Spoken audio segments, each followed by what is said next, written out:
1 सामुएल पहला सैमुएल 17 17वां अध्याय 12 वर्ष 12वां वचन पढ़ेंगे। दाऊद यहूदा के बेतलेहम के उस एफ्राती पुरुष का पुत्र था जिसका नाम यिशै था, और उसके 8 पुत्र थे, और वह पुरुष शाऊल के दिनों में बूढ़ा और निर्बल हो गया था।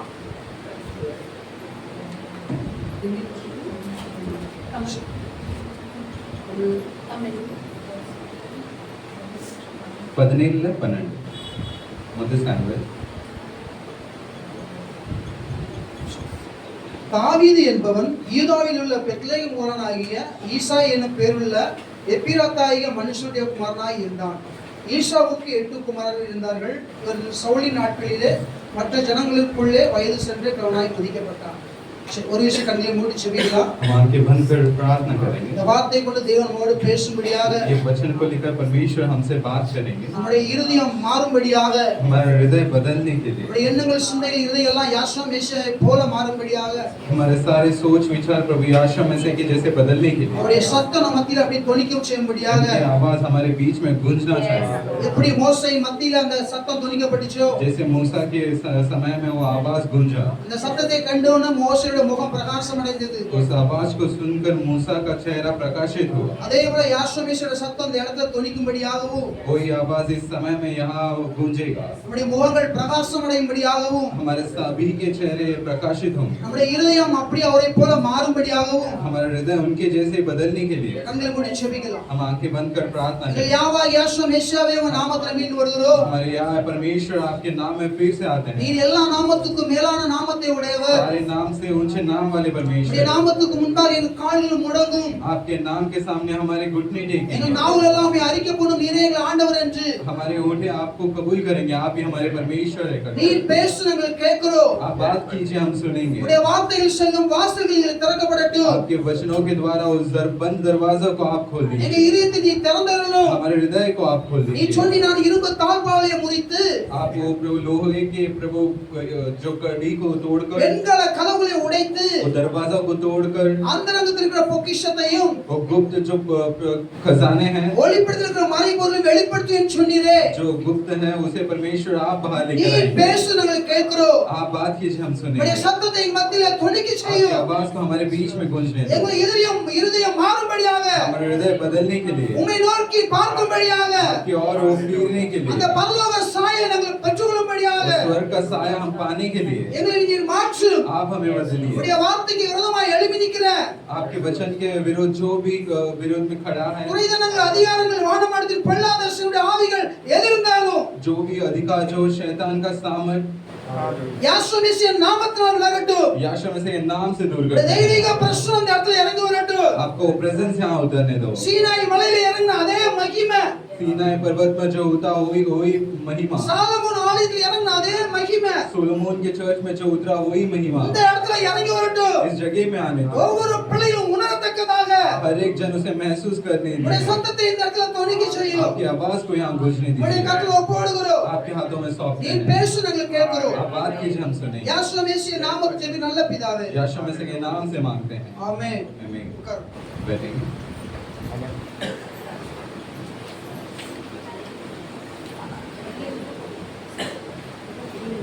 பாருங்க, देखिए, சவுல் உணர்வு இல்லாம இருந்தான். सऊल जो बिना वो कॉन्शियसनेस नहीं था, தேவனுடைய காரியத்தை விட்டு ஒரு உறுத்துதல் இல்லாம இருந்துச்சு அவனுக்கு. उस प्रभु का जो वचन उसके अंदर क्रिया नहीं किया। பேதுருக்கும் யூதாஸ் காரியத்துக்கு ரெண்டு வித்தியாசம் தான் இருக்கு. பேதுருக்கும் யூதாஸ் காரியத்துக்கும் पतरस और यूदा का ஒரே ஒரு சின்ன காரியம் தான் வித்தியாசம். एक ही छोटा सा कार्य जो है वो अलग है। ஒன்று என்ன அப்படின்னா, एक क्या है, தப்பு பண்ணிட்டு कुछ गलती कर कर யூதாஸ் காரியத்தை என்ன பண்ணிட்டான், यूदास ने क्या किया, தேவனுடைய சமுத்திரத்துல போய் மன்னிப்பு கேட்காம प्रभु के समूह में उसने माफी नहीं मांगा, அவன் என்ன பண்ணான், அவன் தன் மரணத்தை தெரிந்து கொண்டான். उसने अपने मृत्यु को चुना। ஆனா பேதுரு தப்பு பண்ணா. लेकिन पतरस ने गलती किया, யாஷா மேஷியா மறுதலிச்சா, यीशु मसीह को इनकार किया। சத்தியம் பண்ணாதவர் யாருன்னே தெரியாதுச்சு. जो परमेश्वर कौन है वो नहीं जानता, அவன் उसने कहा। சபித்தான். उसने श्राप दिया। ஆனா लेकिन ஒரு நேரத்துல என்ன ஆயிடுச்சு அப்படின்னா, एक समय में क्या அதை हुआ, குறித்து பேசுறதுக்கு மனம் கசந்து அழுதான். वो मन फूट कर रोया। அழுத உடனே யாஷமீஷா நினைஞ்சாரு रोते याशा मसीह ने क्या किया? தெய்வீக பரிசுத்த ஆவியோட ஆரம்பிச்சுக்கிட்டாரு परमेश्वर ने अपने महिमा पवित्र आत्मा के अंदर उसे பாருங்க அந்த लेकर உணர்வு அந்த உறுத்தல் வந்துட்டு அப்படின்னா அப்படியே யாஷமீஷா பக்கத்துல வந்துருவாங்க हमारे अंदर वो एक पछतावा आ गया तो परमेश्वर हमें स्वीकार சவுலுக்கும் लेगा। தாவீதுக்கு ரெண்டு வித்தியாசம் ஒரே வித்தியாசம் தான் साउल और जो है दाऊद के बीच में சவுல் தப்பு பண்ண உடனே அதை வந்து அது துணிகரமா செஞ்சுட்டே இருந்தான் दो ही डिफरेंस है। जो साउल जो है वो गलतियों को अच्छे से बिना डरे करता था। அவன் ஆசாரியல கொல்ல குடும்பத்தையும் ஆசாரியல கொண்டு போடும்போதும் वो परिवारों को और याजकों को घात करता था। தேவனுக்காக பலி செலுத்தி பொய் சொல்லி தனக்காக எடுத்துக்கிட்டு ஆடு மாடு எடுத்துட்டு परमेश्वर के लिए बलि चढ़ा रहा है बोलकर, लेकिन वो सारे गाय बैलों को अपने पास रख लेता। அப்போ கூட தேவன் உணர்த்திட்டே வராரு लेकिन परमेश्वर उसे फिर भी वो बातें சாமுவேல் தீர்க்கதரிசனமாய் உணர்த்துறாரு वो सैमुएल के द्वारा परमेश्वर उसे बता ஆனா रहे அந்த हैं। குற்ற உணர்வு அவனுக்குள்ள இல்லாததுனால लेकिन उसके बीच में जो है वो गलतियों का एहसास அவனுடைய नहीं முடிவு हुआ। ரொம்ப ஒரு மோசமான நிலைமைக்கு போச்சு उसका उधर एंड बहुत बेकार हुआ। ஆனா தாவீது அப்படி கிடையாது लेकिन दाऊद वैसा नहीं था। அவன் தப்பு பண்ணா उसने गलती किया। நாத்தான் தீர்க்கதரிசி எச்சரிக்கும் போது वो वहाँ भविष्यद्वक्ता ने जो उसे वार्निंग दिया उसने தேவனுடைய சமுத்திரமே விழுந்துட்டான் वो प्रभु के समूह में जाके गिरा। அதான் சவுலுக்கு தாவீதுக்கு வித்தியாசம் यही साउल और दाऊद का जो है இதே போல தான் தேவனுடைய பிள்ளைக்கும் தேவனுடைய பிள்ளை இல்லாதவங்களுக்கு வித்தியாசம் இருக்கு ऐसे ही परमेश्वर और परमेश्वर के जो बाहर लोग हैं उनका बीच में एक डिफरेंस है। நம்முடைய தேவனுடைய சித்தத்துக்கு எதிராக ஏதாவது ஒரு வேளை பண்ணியிருந்தோம் அப்படின்னா अगर हम प्रभु के विरोध में कोई कार्य करते हैं தேவனுடைய சமுத்திரமே விழுந்துடணும் परमेश्वर के समूह में जाके गिर जाना அப்படி है। விழும்போது தான் தாவீது எப்படி ராஜாவை நிறுத்தினா அதே போல உங்களை உயர்த்துவார் ஆண்டவர் वैसे ही गिरते वक्त जैसे दाऊद को परमेश्वर ने एक राजा के जैसे उठकर खड़ा किया, हमें भी वैसे करेंगे। ஹalleluya हालेलुया। நீங்க ஒரு புதிய செய்தியை பார்க்கலாம் एक नया संदेश देखेंगे। அந்த வசனம் 3 படிங்க 1 சாமுவேல் पहला सैमुएल 17 படி 17 में 12 फिर से पढ़ेंगे। दाऊद यहूदा के बेतलेहम के उस एप्राती पुरुष का पुत्र था जिसका नाम यिशै था और उसका 8 पुत्र थे और वो पुरुष शाऊल के दिनों में बूढ़ा और निर्बल हो गया था। பாருங்க இந்த தாவீது பாருங்க அந்த சவுல் காலத்துல அந்த ஈசா எப்படிப்பட்டவனா இருந்தான் साउल के समय में यिशै कैसा एक मनुष्य था எல்லாரும் மதிக்கப்படத்தக்கவனா இருந்தா जो सब उसको महिमा करे, ऐसा एक मनुष्य था। அன்னைக்கு சங்கரிப்பு சங்கம் அப்படி இருந்துச்சு वो वहाँ तभी एक संघ था, ஆலோசனை சங்கம் இருந்துச்சு वहाँ सपोर्ट करने वाला एक झुंड था। மோசே காலத்துல நியமிச்சிருந்தான் மோசே காலத்துல मूसा के समय में वो झुंड को वहाँ निर्माण அந்த किया। அந்த பெத்லெஹேமுக்கு ஒரு தலைவனா இருந்தான் யாரு ஈசாய் वो बेथलेहम का एक बड़ा लीडर था ईसे। இவன் வந்து அப்படி தலைவனா இருக்கும்போது இவன் மேல ஒரு குற்றம் வந்துச்சு वो लीडर जब था उसके ऊपर एक गुनाह आया। என்ன அப்படின்னா அவன் ஒரு பியூர் அதாவது ஒரிஜினல் யூதன் இல்ல அப்படின்னு சொல்லி उसके ऊपर क्या गुनाह लगा, दोष लगाया कि वो एक सच्चा योद्धा नहीं है। நீங்க மத்தேயு 1 வீட்ல போய் படிங்க 1வது அதிகாரத்தை படிச்சீங்கன்னா தெரியும்। मैथ्यू पहला अध्याय घर पर जाके पढ़िए। இவருடைய பாட்டி வந்து யாரு அப்படின்னா தாத்தா வந்து சல்மோன் வந்து மனைவி யாரு ராகாப்। सोलमोन का जो बीवी कौन है? राहाब। அந்த ராகாப் யார் அப்படின்னா கானானிய ஸ்திரீ। राहाब कौन है? एक कानानी स्त्री है। இவ பாட்டி ஒரு கானானிய ஸ்திரீ। उसकी दादी माँ एक कानानी स्त्री है। அந்த கானானி ராகாப்புடைய மகன் தான் போவாஸ்। राहाब की जो बेटा है वही बोहास இந்த है। போவாசுடைய மனைவி யார் ரூத்। ये बोहास की बीवी कौन है? रूत। இந்த ரூத் யார் அப்படின்னா மோவாபிய ஸ்திரீ। ये रूत कौन है? एक मोआबी स्त्री है, புறஜாதியான பெண்। एक अन्य जाति स्त्री है। இதனால நீங்க பியூரான யூதன் கிடையாது அப்படின்னு சொல்லி அந்த தலைவர் பதவியில இருந்து அவனை தூக்கிட்டாங்க। इसलिए उसे कहा गया कि तू एक सच्चा यहूदी नहीं है, उसे उस पद से निकाल दिया। யூத மார்க்கத்துக்கு விரோதமான காரியம் இருக்கு, நீ புறஜாதி, நீ மிக்ஸா இருக்கு, மிலாவட்டா இருக்கிற, அதனால நீ வந்து இந்த தலைவர் பதவிக்கு லாயக்கு கிடையாது சொல்லி அவனை என்ன பண்ணிட்டாங்க, எடுத்துட்டாங்க। तू तेरे जाति में मिलावट है इसलिए उसे निकाल दिया। அதெல்லாம் அவனையும் அவன் மனைவி பிரிச்சு வச்சிட்டாங்க। इसलिए उसको और उसकी बीवी को अलग कर दिया गया। பாருங்க இதனால என்ன ஆயிடுச்சு அப்படின்னா इसके वजह से क्या हुआ? நான் ஒரிஜினல் யூதன் அப்படி நிரூபிக்கிறதுக்காக ஈசா என்ன பண்றா, एक सच्चा यहूदी है कर इसे प्रूव करने के लिए क्या करता है? அன்னைக்கு யோசுவா படைகள் கானான் தேசத்துல போகும்போது அங்க இருக்க கானானியர்கள் அடிமையாக்கிட்டாங்க। वो यहोशू के समय में जो है कानान लोग जो बोट के थ्रू जा रहे थे उन्हें वहाँ गुलामी में लेकर आए। இதுக்கு பின்னாடி இந்த சந்ததி இவங்க इसके बाद वाली संगति அப்ப ही இவங்க है। வீட்ல கானானிய ஸ்திரீயும் அடிமையா இருக்காங்க, வேலைக்காரியா இருந்தாங்க। उनके जो घर में जो कनानी स्त्री जो है घर पे काम करते हैं। என்ன பண்றா ஈசாய், அந்த வேலைக்காரியை திருமணம் பண்ண போறேன் அப்படின்னு சொல்லிட்டு ईशे क्या बोलता है? अपने वो नौकरानी को शादी करेगा அப்படி ஒரு बोलकर முடிவு எடுத்தா वो एक डिसीजन लेता है। நியாயப்பிரமாணத்தின்படி அந்த பெண்ணுக்கு நான் அந்த தள்ளுதல் சீட்டை கொடுத்தா நான் நியாயபந்தத்தை கடைபிடிக்கிறேன். न्याय प्रमाण के अनुसार वो लड़की को एक शीट देकर उसे मैं कबूल करता हूँ। நான் ஒரு ஒரிஜினல் யூது அப்படின்னு சொல்லி தன்னை நிரூபிக்கிறதுக்காக அந்த கானான் ஸ்திரியை திருமணத்துக்கு ஏற்பாடு பண்ணிட்டான். एक सच्चा यहूदी है करके प्रूव करने के लिए वो कनानी स्त्री को विवाह करने के लिए तैयार होता இப்ப है। அந்த வேலைக்காரி இந்த கானான் ஸ்திரி என்ன பண்ணா தன்னுடைய எஜமாட்டி அதாவது ஈசாவுடைய மனைவிட்ட போய் இந்த விவரத்தை சொல்லிட்டா. वो काम वाली अपने यजमान के पास जाकर ये बातों को बोल देता है। இப்ப இந்த காரியம் கேட்ட உடனே அந்த ஈசாயோட மனைவி சொல்றா, சரி திருமணம் நானே கணவனுக்கு எதிராக பேச முடியாது. ईशे की बीवी आकर वो वहाँ उसके पास आकर बोलती है, அப்ப அன்னைக்கு திருமண காரியம் நடக்கட்டும், ஆனா அந்த மணப்பெண்ணா நான் வந்திருந்தேன் அப்படின்னு சொல்லி ஈசாய் மனைவி அந்த வேலைக்காரத்தை சொல்லி அனுப்பிட்டா. ईशे की जो बीवी है वो क्या बोलती है कि उस शादी में मैं ही बीवी बनकर फिर से आ जाती हूँ। யூதர்கள் திருமணம் ராத்திரியில நடக்கும். यहूदियों का जो शादी है वो रात को ही होता है। அந்த அவங்களுடைய முகத்தை திறந்து பார்க்க முடியாது. उनके चेहरों को हम देख नहीं सकते। நீங்க உதாரணத்துக்கு நீ சொன்னீங்கன்னா யாக்கோபுடைய திருமணம் உங்களுக்கு தெரியும். आप जानते हो कि याकूब का शादी कैसे हुआ। ராகேல மணப்பெண்ணா அனுப்புறதுல ரேயால் அனுப்பிட்டாங்க. राहेल के बदले में वहाँ रेयाल को लेकर आए। அதே போல அந்த மணப்பெண்ணா யார் வந்துட்டா, அங்க கானான் ஸ்திரீ இல்லாம ஈசாய் மனைவியே மணப்பெண்ணா வந்து இருந்தா. वहाँ वो लड़की के बदले जो शादी करने के लिए उसकी बीवी खुद आ गई। இப்ப பாருங்க, அந்த இவங்க ரெண்டு பிரிவுக்கு முன்பாக 7 குழந்தைகள் இருந்துச்சு. इनके बीच में अलग होने से पहले ये इनके बीच में 7 बच्चे थे। தாவீது பிறக்கல. दाऊद न वहाँ नहीं पैदा हुआ। பாருங்க, அன்னைக்கு திருமணம் நடக்குது, தன்னுடைய மனைவியே திருமணம் பண்றது ஈசாய்க்கு தெரியாது. ईशे अपनी बीवी को ही शादी कर रहा है, वो खुद नहीं जानता। அன்னைக்கு தான் கனோட பிரவேசிக்கிறா. वो अपने पति की ओर जाती है। அப்பொழுது 8ஆவதாக ஒரு கற்பம் தெரிகிறாவா. तभी वो उसे 8वां एक बच्चा होता है। அவன் தான் தாவீது. वही दाऊद है। பாருங்க, அன்னைக்கு இருந்தவன் என்ன பண்ண, தன் தகப்பன் வீட்டுக்கு போயிட்டா. वो अपने पिता के घर जाती है। இப்ப பாருங்க, இவ கனோட பிரிஞ்சு இருக்கிற பெண்ணு ஒரு அவர் கர்ப்பதேசனால ஊர்வலம் தெரிய ஆரம்பிச்சிட்டு. ये एक स्त्री अपने पिता के घर जा गई इसके सारे आजू बाजू के लोग ने इसे जाना। இப்ப எல்லாரும் ஆலோசனை சங்கத்துக்கு முன்னாடி நிப்பாட்டிட்டாங்க அவளை. सभी जन वो ग्रुप के बीच में लेकर आए हैं। கணவன் பிரிந்த மனைவி கர்ப்பதேசனால அவளை கல்யாணிச்சு கொண்டு நிப்பாட்டிட்டாங்க. जो बीवी अपने पति से दूर रहती है उसे बिना साथ रहकर उसे पथराव करेंगे। பாருங்க, அப்ப அந்த ஸ்திரீ அவ என்ன சொல்றா, ஈசாய் மனைவி ईसा की बीवी क्या बोलती है? எல்லாரும் முன்பாக சொல்றா, सबके बीच में रहकर என்னுடைய கணவன் இப்படி என்னுடைய வீட்டு வேலைக்காரியை திருமணம் பண்றதா இருந்தனால நான் என்ன பண்ணேன், மணப்பெண்ணா வந்தேன்னு சொல்லி எல்லாம் அந்த விளக்கத்தை சொல்றா எல்லாரும் முன்னாடி. मेरा पति एक नौकरानी को शादी करने जा रहा था, इसलिए मैं वो वहाँ लड़की के रूप में मैं वो उससे शादी कर ली। இதை கேட்ட உடனே ஈசாய்க்கு பெருத்த அவமானம் ஆயிடுச்சு. इसे सुनकर वहाँ ईशे जो है वो बहुत अपमान हुआ। இப்ப அவன் என்ன சொல்றா, எழுந்து என்ன சொல்றான் எல்லாரும் முன்னாக, वहाँ सबके सामने वो क्या बोलता है, நான் இந்த குழந்தையை வந்து வேலைக்காரி கொடுத்த குழந்தை இது. ये बच्चा जो है मैं वो नौकरानी को दिया हूँ। இந்த குழந்தைக்கும் எனக்கும் எந்த சம்பந்தமும் கிடையாது. ये बच्चा और मेरा कोई संबंध नहीं है। ஓகே, ஒருவேளை என் குழந்தையா இருக்கலாம் அது, हो सकता है ये मेरा बच्चा हो, ஆனா இது நான் வேலைக்காரிக்கு கொடுத்த குழந்தை இது. लेकिन ये मेरे नौकरानी के लिए दिया हुआ அதனால मेरा இந்த बच्चा है। குழந்தைக்கு சொத்துலயும் சுகத்திலும் ஒண்ணுமே கிடையாது அப்படிங்கிறான். इसलिए उस बच्चे का मेरे कोई वंश में और मेरे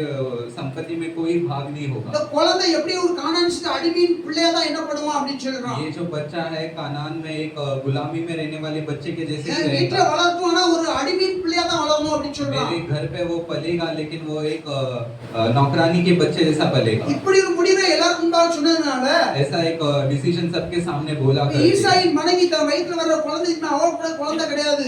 ईशे के बीच में जो बच्चा होता है वो उसका बच्चा नहीं ஒரு है। அடிமையின் பிள்ளையா தான் அவ பெத்தெடுக்க போறா. वो एक गुलामी में जो स्त्री है उसका ही बच्चे को लेकर आ रही है। அதனால என்ன ஆயிடுச்சு அப்படின்னா, इसलिए क्या हुआ, அந்த குழந்தையை பெத்தெடுக்க அவளுக்கு சந்தோஷமே கிடையாது. वो बच्चे को उत्पन्न करने के लिए वो थोड़ी भी खुश नहीं है। எந்த தாய் இந்த குழந்தையை பெத்தெடுக்கும் போது சந்தோஷத்தோட இருப்பா.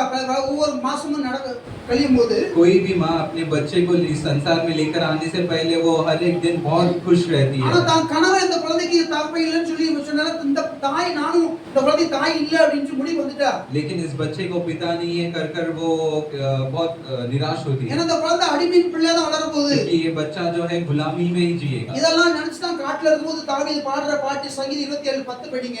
ये सब सोचकर ये दाऊद जो है जंगल में गीत गा रहा है। சங்கீதம் 27:10. Psalms 23:10 சங்கீதம் 27:10. 27:10. भजन संहिता 27:10 मेरे मेरे माता पिता ने तो मुझे छोड़ दिया है, परंतु प्रभु मुझे संभाल लेगा। என் தகப்பனும் என் தாயும் என்னை கைவிட்டாலும் யார் என்னை சேர்த்துக் கொள்வார்? இங்கிலீஷ்ல அழகா சொல்லப்பட்டிருக்கு, इंग्लिश में बहुत अच्छे से बोला என் गया है। தகப்பனும் என் தாயும் என்னை கைவிட்டார்கள். मेरे पिता माता मुझे छोड़ देंगे அவங்க तो வயித்துல இருக்கும்போது என்னை தாய் தகப்பன் நினைச்சிட்டாங்க, என்ன தூக்கி போட்டாங்க, எனக்கு பிள்ளை கிடையாது அப்படின்னு मैं சொல்லி. जब पेट में था उन्होंने मुझे दूर फेंक दिया। பாருங்க எனக்கு 69 8 படிங்க அதுல சங்கீதம் 69 8 69 में 8 पढ़ेंगे। அதுல இங்கிலீஷ்ல இந்த காரியம் சொல்லப்பட்டிருக்கு.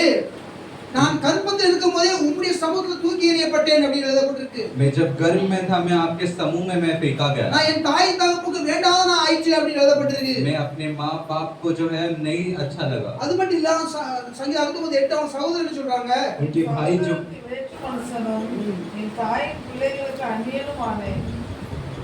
मैं अपने भाइयों के सामने अजनबी हुआ और अपने संगे भाइयों की दृष्टि में परदेशी ठहरा हूं। பாருங்க என்ன சொல்றான்?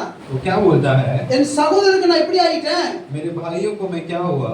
வேற்று மனுஷனும் एक अजनबी हुआ। என் தாயின் பிள்ளைகளுக்கு நான் அந்நியமானேன் அப்படிங்கிறான். माँ के बच्चों को मैं परदेशी बन गया। ஒரு அந்நியனா மென்ஷனா ஏதோ ஒரு ஆட்சில நாய்க்கு சமானமா சொல்றது வார்த்தை.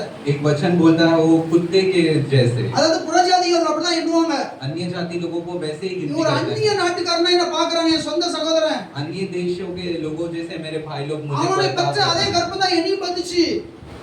என் சகோதரர்களுக்கு பார்த்து சொல்றான். जो गर्भ ने उन्हें जना था वही गर्भ मुझे भी அவனுடைய जना। பெற்ற அதே தாய் தகப்பன் என்னையும் பெத்தாங்க. जो पिता माता ने उन्हें जन्म दिया। அவன் என்ன அந்நியனா வேற்றுமை மனுஷனா என்ன பார்க்கறாங்க அப்படிங்கிறான். मुझे भी उन्होंने ही जन्म दिया लेकिन वो मुझे दूसरों के जैसे देखते हैं। அவன் குறிப்பிட்ட வயசு வந்தோனே அவனை பார்க்க வீட்டுக்கு வெளிய தான் இருக்கணும் அவன். वो कुछ सब दिन बाद बड़े होते ही उसे घर के बाहर ही रखते हैं। சாப்பாடுலாம் அவங்க வீட்ல அவங்க அம்மா அப்பா பிள்ளைங்க சாப்பிட்டதுக்கு அப்புறம் उसको जो खाना है घर के सभी लोग खाने के बाद, வேலைக்காரங்க சாப்பிட்டதுக்கு அப்புறம் जो नौकरानी लोग खाने के बाद, கடைசியா மீதியா இருக்குதா அடிமையின் பிள்ளை தாவீது சாப்பிடணும். जो लास्ट में जो बचता है वही गुलामी के बच्चों को मिलता है। தாவீதுடைய சூழ்நிலை இப்படி. ऐसा एक वहाँ सिचुएशन था दाऊद ஆனா का। பாருங்க இவன் தாவீது இந்த வீட்ல இருக்கிறது தகப்பனுக்கு பிடிக்கல. दाऊद वो घर पे रह रहा है, उसके पिता ने नहीं चाहा ஏன்னா அங்க வளர வளர அவனுக்கு எப்படி இருக்கு அப்படின்னா அவமானமா தெரியுது. क्योंकि वो बड़ा होते होते वहाँ ईशे को अपमान हो रहा है। நீங்க படிச்ச 69 22 படிங்க படிச்சதுல 22 69 में 22 पढ़ेंगे।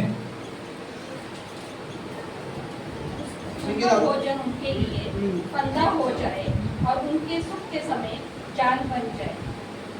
அவர்களுடைய பந்தி அவர்களுக்கு கண்ணியும் அவர்களுடைய செல்வம் அவர்களுக்கு மழையுமாய் இருக்கிறது. பாருங்க அவங்க பந்தில உட்கார்ந்து சாப்பிடும்போது தாவீதை நினைக்க மாட்டாங்க. उनकी वो जब खाने के लिए बैठते हैं वो दाऊद को नहीं सोचते। ஒருவேளை இவன் ஆடு வைக்க போயிட்டான்னா ஒரு மாசம் 2 மாசம் கழிச்சு தான் வர முடியும். वो भेड़ बकरी को चराने के लिए 1-2 महीने बाद ही आता था। அப்படி அவன் சீக்கிரம் வந்துட்டா அப்படின்னா अगर वो जल्दी आ गया तो அவன் என்ன செய்வாங்க அப்படின்னா उसे क्या कहते थे? கசப்பு கலந்த அந்த கீரையை கொடுத்துருவாங்க. उसे कड़वा वो जो है मेथी दे देते। 69 22 படிங்க. என் ஆகாரத்தில் கசப்பு கலந்து கொடுத்தார்கள். என் தாகத்துக்கு காடியை குடிக்க கொடுத்தார்கள். பாருங்க இவன் அவன் படி ஹிந்திமே. मेरा हृदय नाम धराई के कारण फट गया और लोगों ने मेरे खाने के लिए इंद्रायण दिया और मेरी प्यास बुझाने के लिए मुझे सिरका पिलाया। பாருங்க அந்த இஸ்ரேல் தேசத்துல பாத்தீங்கன்னா கால் என்ற ஒரு கீரை இருக்கும். वहाँ एक कड़वा मेथी GAL இருக்கும். அந்த கீரை என்ன பண்ணுவாங்க கொஞ்சம் தாயில குழம்பு போட்டுருவாங்க. சங்கீதம் 69 21 हाँ इंग्लिश में அந்த கீரை போட்டுறாங்க. அந்த குழம்பு என்ன ஆயிரும் அப்படின்னா கசப்பாயிரும். वो जो है एक इंद्रियन देते थे, இத தான் அவன் சாப்பிடணும். वो कड़वा रहता था। அப்படி சாப்பிட்டு என்ன ஆயிடுச்சு அப்படின்னா वो खाने के बाद क्या होता है? இந்த வார்த்தை வந்து அவன் சொன்னவங்க சங்கீதம் 6:6 நீங்க படிச்சீங்கன்னா தெரியும் உங்களுக்கு. भजन संहिता 6:6 में वो बोलता है, मैं खराते थक गया, मैं अपनी खाट आंसुओं से भिगोता हूँ, प्रति रात मेरा बिछौना भीगता है। என் பெருமூச்சினால் இறைத்து போனேன். ராம் முழுவதும் என் கண்ணீரால் என் படுக்கையை மிகவும் ஈரமாக்கி என் படுக்கையிலே நனைக்கிறேன். பாருங்க ஆளத சாப்பிட்ட உடனே அவனால वो इंद्रियन को खाने के बाद ராமுழு தூங்க முடியாது அவனுக்கு. वो रात भर वो सोता नहीं था। அவன் என்ன சொல்றா ராமுழு என் படுக்கையை கண்ணீரால் நனைச்சு அப்படிங்கறான். वो रात पूरा अपने खटिया को आंसुओं से भिगाता था। அந்த பாருங்க அவன் படுக்க பூரா கண்ணீரால் நனைக்கிறான். उसका बिछौना पूरा जो है आंसुओं से गीला हो அந்த जाता था। அவனுடைய வலை கசப்பா இருக்கு. उसका जीवन जो है कड़वा हो गया था। பாருங்க எப்பேற்பட்ட சூழ்நிலை வாழ்றா பாருங்க. ऐसा एक सिचुएशन में वो जी रहा அங்க है। இருக்கிற அந்த ஊர்க்காரங்க என்ன சொல்வாங்க அப்படின்னா वहाँ के लोग उसे क्या बोलते நீங்க थे? 69 12 படிங்க. 16 में 12 पढ़े, 69 में 12 पढ़ेंगे। வாசலில் உட்கார்ந்திருக்கிறவர்கள் எனக்கு விரோதமாக பேசுகிறார்கள்.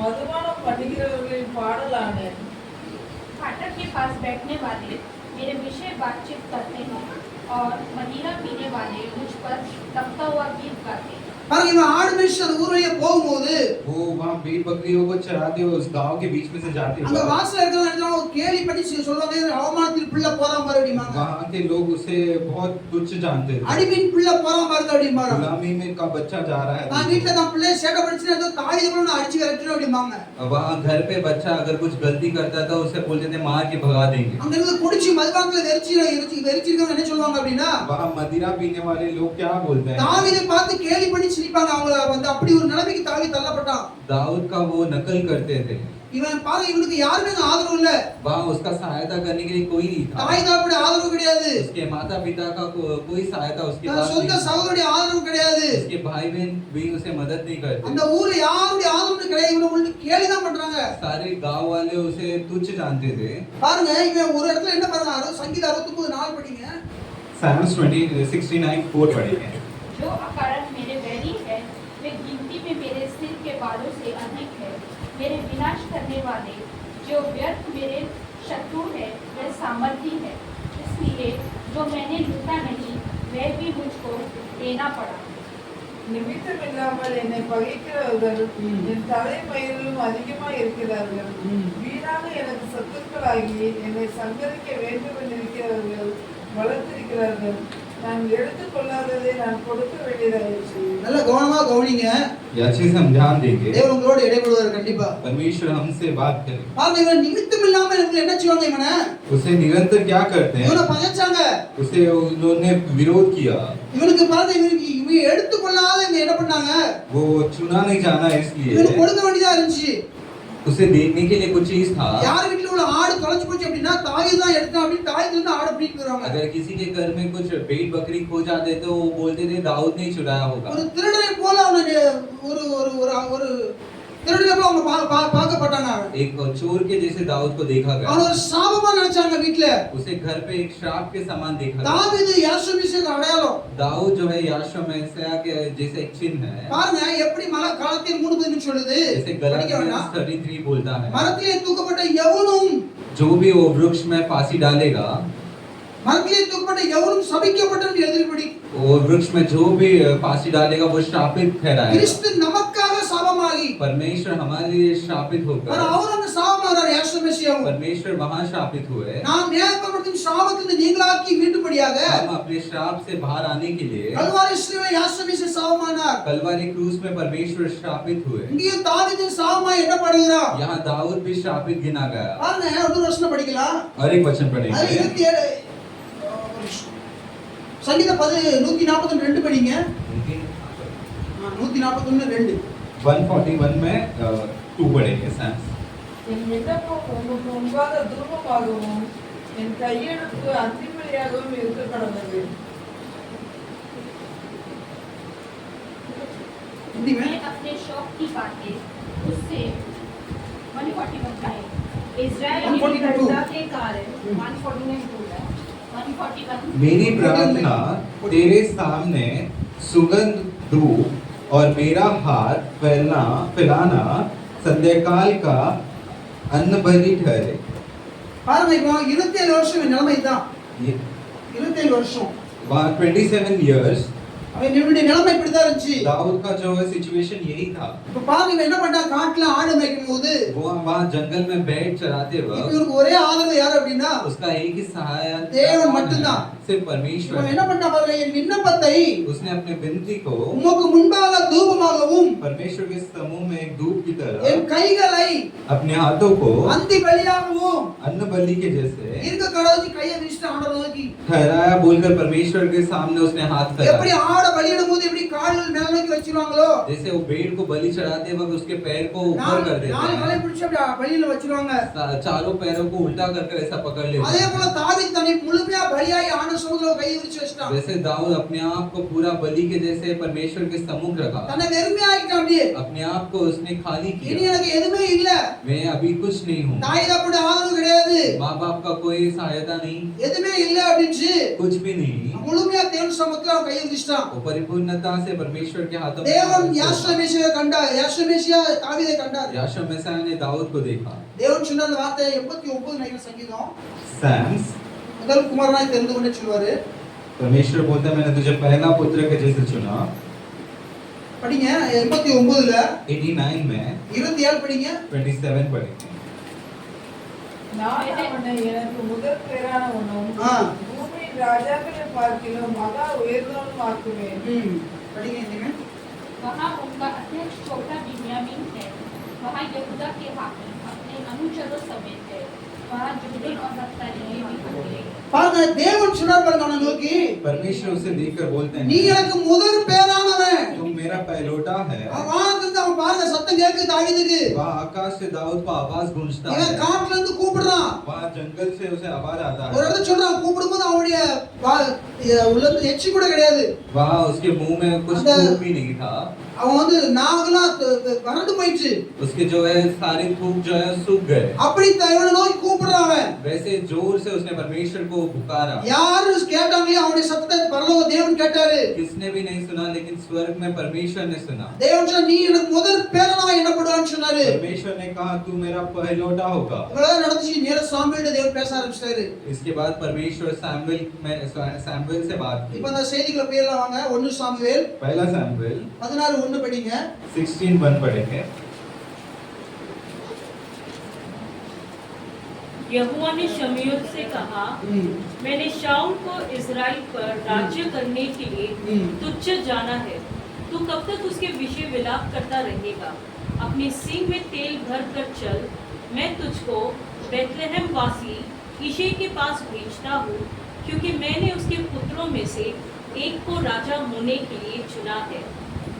யார் சாமுவேலை நோக்கி, இஸ்ரவேலின் மேல் ராஜாவாய் இராதபடிக்கு நான் புறக்கணித்து தள்ளின சவுலுக்காக நீ எந்த மட்டும் துக்கித்துக் கொண்டிருப்பாய்?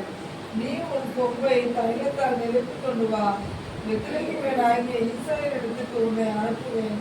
அவன் குமாரரில் ஒருவனை நான் ராஜாவாக தெரிந்து கொண்டேன் என்றார். இப்ப பாருங்க சாமுவேல் ராமால இருக்கிறான். सैमुएल अभी रामा में है। தேவனுடைய சத்தம் சாமுவேல்ட்ட போகுது. परमेश्वर का आवाज सैमुएल के पास जाता है। யாவாகிய தேவன் சாமுவேலை நோக்கி, या परमेश्वर सैमुएल की ओर देखकर, இஸ்ரவேல் ராஜாவாக இராதபடிக்கு நான் சவுலை புறக்க தள்ளிட்டேன். इज़राइल के राजा ऐसा ना हो, मैं साउल को दूर कर அந்த இடத்துல எனக்கு இருக்கிறதுக்கு ஏற்றவனை நான் தெரிந்து கொண்டேன். इसके जगह में एक अच्छा एक मनुष्य को चुना। நீ போய் எழுந்து போய் எங்க போனி? तू उठकर जा, பெத்லெஹேமுக்கு போ. तो बेथलेहम को जा। அங்க ஈசாயின் பிள்ளையில ஒருத்தனை தெரிந்து கொண்ட, நீ போய் அவனை போய் அபிஷேகம் பண்ணு சொல்றாரு. वहाँ यिशै के एक बच्चे को तू चुनकर उसे अभिषेक कर। அவனதான் இவன் சாமுவேல் இப்ப எங்க போறான்? பெத்லெஹேம் போறான். तभी सैमुएल जो है बेथलेहम को जाता है। சாமுவேல் சமஸ்த சபை இஸ்ரவேலுக்கு ஃபுல்லா அவன்தான் தீர்க்கதரிசி. वहाँ पूरे इज़राइल देश में वही भविष्यवाणी करता था। இன்னைக்கு ஜனாதிபதி போஸ்ட் அன்னைக்கு आज जो है प्रधानमंत्री के पोस्ट में, அப்படிப்பட்ட போஸ்ட்ல இருக்கிறான் யாரு? சாமுவேல். वैसा एक पोस्ट में जो है सैमुएल उस समय में இப்போ था। இவன் பெத்லெஹேம் போன உடனே बेथलेहम जाते ही அங்க இருக்க மூப்பரெல்லாம் பயந்து ஓடி வராங்க. वहाँ के जो बड़े लोग हैं वो डर कर उसके पास आते ஏன்னா हैं, தீர்க்கதரிசி வந்துட்டாரு. क्योंकि भविष्यवक्ता आ गया அத है। படிங்க, 4வது வசனம் படிங்க. इसमें 4वां वचन पढ़ेंगे। யார் சொன்னபடியே சாமுவேல் செய்து பெத்லெகேமுக்கு போனான். அப்பொழுது அவ்வூரின் மூப்பர் கத்தரிப்போடு அவனுக்கு எதிர்கொண்டு வந்து, நீர் வருகிறது சமாதானமா என்றார்கள்.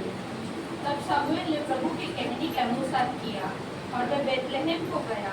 उस नगर के धर्मवृद्ध थरथराते हुए उससे मिलने को गए और कहने लगे, क्या तू मित्र भाव से आया है कि नहीं? பாருங்க இவங்க எல்லாம் பயத்தோட இருக்காங்க. ஏன்னா தீர்க்கதரிசி வராரு. ये सभी जन डरे हुए हैं क्योंकि वहाँ एक भविष्यवक्ता आ रहा है। பாருங்க இந்த இடத்துல பிரைம் மினிஸ்டர் வராருன்னா எல்லாருக்கும் அந்த ஏரியா என்ன ஆயிரும்? अगर इस जगह में एक प्राइम मिनिस्टर आ रहा है तो ये जगह பரபரப்பாயிரும். वहाँ पूरे लोग टेंशन में आ जाएंगे। கல்லில ஒரு வண்டி நிக்காது. वहाँ गली में एक भी गाड़ी नहीं அங்க रुकेगा। 10 போலீஸ் இருப்பாங்க, அங்க 10 போலீஸ் இருப்பாங்க. इस बाजू 10 पुलिस, उस बाजू में 10 அந்த पुलिस இடமே रहेंगे। மாறிடும், அந்த ரோடே மாறிடும். वो पूरा रोड जो है जगह बदल அங்க जाएगा। இருக்க குண்டு குழிமா இருந்துங்களா? वहाँ कोई भी वहाँ खड्डा बुड्ढा रहेगा उसके அதுக்கு அவன் पहले। வாரான்னா அது ஒரு வாரம் முன்னாடி என்ன ஆயிரும்? लेकिन वो आने से एक हफ्ते पहले ही பளபளப்பாயிரும் ரோடெல்லாம். वो सारे रोड एकदम சாமுவேல் வாராரு, எல்லாம் பயத்தோட இருக்காங்க. सैमुएल आ रहा है करके अभी सभी जन डरे हुए அவங்க हैं। வந்து என்ன சொல்றாரு? वहाँ क्या बोलते ஒரு हैं? பலி விருந்து செய்யப்படும்போது वहाँ एक बलि व्यक्ति करते वक्त நீங்க எல்லாரும் ஆயத்தமா இருங்க அப்படிங்கறாங்க. वहाँ सभी जन इकट्ठा हो जाए। இஸ்ரேல் முழு தேசத்துக்கும் அழைப்பு போகுது. वहाँ पूरे इज़राइल को ये समाचार जाता है। பலி விருந்துனா ஒரு திருவிழா மாதிரி இப்படி இந்த தீபாவளி இப்படி கொண்டாடுறாங்க. जैसे दीपावली सेलिब्रेट करते हैं, தீபாவளி எண்ணெய் தேய்ச்சி அன்னைக்கு கறியெல்லாம் சமையல்லாம் ரெடி பண்ணி வச்சிருப்பாங்க. वहाँ सारे खाना सब कुछ रेडी करते हैं। குளிச்சுட்டு வந்தா சாப்பாடு கொடுப்பாங்க. वो खाना नाके होने के बाद ஊர்ல சின்ன பிள்ளை கிறிஸ்மஸ்க்கு தீபாவளி செய்வாங்க. गांव में सिर्फ क्रिसमस को और न्यू ईयर को ऐसा करते பலி थे। வருதுன்னா யாரால ஆடுகள் அடிக்கப்படும். वहाँ बलि के समय में वहाँ भेड़ बकरियों को बलि चढ़ाते அந்த थे। தேசத்து மூப்பர்கள் பிரபுகள் எல்லாரும் வந்து நிக்கணும். उस देश के बड़े सभी लोग वहाँ आते थे। ராஜானா இன்னைக்கு பிரைம் மினிஸ்டர் பதவி பிரமாணம்னா எப்படி இருக்கும்? अगर वहाँ एक प्राइम मिनिस्टर का पदवी पोस्ट हो रहा है तो वह उस समय में कैसे होगा? இப்ப அங்க பலி விருந்து நடக்க போகுது. அது ஈசாயை வீட்டை நோக்கி தான் போகுது. वहाँ जो है ईसाई के घर के और ही वो जा रहे हैं सब। ஈசாயை வீட்டு மையமா வச்சு தான் அந்த பலி விருந்து நடக்க போகுது. वो ईशा के घर पर ये सारे बात होने वाले हैं। ஏன்னா தேவன் சொல்றாரு ஈசாயின் மகனை ஒருத்தர் ராஜாவை தெரிந்து கொண்டேன்னு சொல்லிட்டாரு. परमेश्वर ने कहा है ईशे के बेटे को ही मैं राजा के जैसे चुनूंगा। தேசமே பரபரப்பா எல்லாரும் என்ன எல்லாரும் தன்னை பரிசுத்தப்படுத்திக்கிட்டு குளிச்சிட்டு पूरा देश अपने आप को पवित्र कर रेडी होकर பரிசுத்தமாய் வந்து அந்த பலிபீடத்தில் கலந்து கொள்ள சொல்லிட்டார் சாமுவேல். वो पवित्रता में आकर उस मीटिंग में अटेंड करने के लिए सामुएल ने बोल दिया இப்ப सबको। எல்லாரும் பிரபுக்கள் எல்லாரும் எங்க வந்துட்டாங்க? பெத்லெஹேம் ஈசாய் வீட்டு பக்கத்துல வந்துட்டாங்க. सारे प्रभु लोग वहाँ बेथलेहम ईशे के घर पे आ गए हैं। பலி வந்து ரெடி ஆயிடுச்சு. वो बलि जो है रेडी हो गया। அங்க எல்லாரும் ஆகாரம் கொடுக்கப்படும். वो सभी को वहाँ खाना दिया ஆனா जाए। ராஜாவை யார் அபிஷேகம் பண்றாங்க?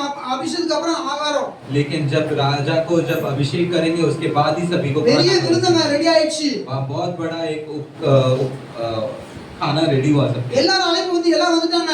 सभी जन आ गए ஆனா யார் வரல?